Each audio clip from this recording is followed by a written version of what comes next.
always tracking, always alerting. Storm Team 8.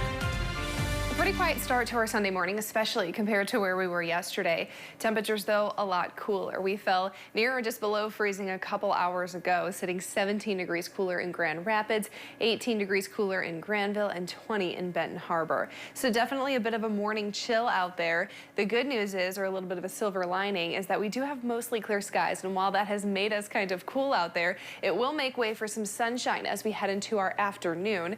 Not a whole lot of cloud cover developing now. That will change as we head throughout our day today, so be sure to soak it in while you can. Temperatures, regardless, will rise to near 50 degrees for highs. Other areas may top off in those upper 40s. Again, you'll notice that icon indicating more cloud cover. Wind should be calm, coming from the south-southeast at about 5 to 10 miles per hour. And really not a whole lot to talk about today. Tonight, there is a chance for an isolated shower or two as we see those winds kind of pull in some moisture into the area. If you do get caught in one of those showers, you're more than likely north of I-96, but I'd say the vast majority of our area will manage to stay dry. A little bit of clearing overnight before a stray shower or two possible Monday morning, but still, again, that's not the day that we're concerned about in that 8-day forecast.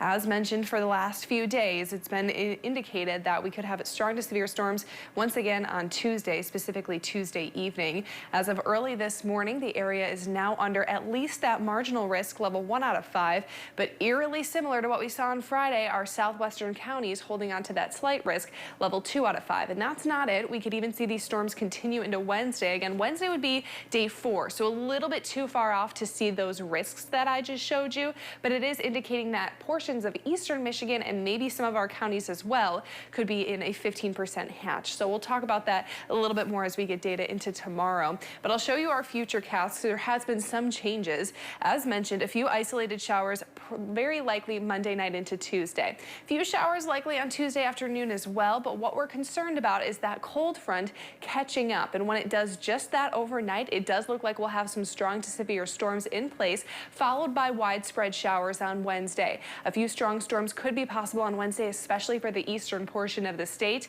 But again, it's not out of the question that we could hear some, especially Wednesday morning. So those are definitely your days to watch. You'll notice we'll warm up those days as well. We'll be in the upper 50s on Tuesday, 66 on Wednesday, but it doesn't work in our favor because typically when we see a warm up like that, it indicates that we're going to have strong to severe storms. It'll also be really windy behind this system, so keep that in mind. By the end of the week, we're drier and we should have some sunshine, but it'll be a lot cooler, only our high temperatures in those mid to upper 40s. And then looking ahead to the following weekend, I think we'll rebound to the 50s, but we are seeing some indications that we could have some showers on Easter. That could still change. It's about 7 to 8 days out right now, but keep that in mind. Oh, the rain has not been my friend. I was gone from home for a couple days, and I got back yesterday, and my bedroom floor was flooded.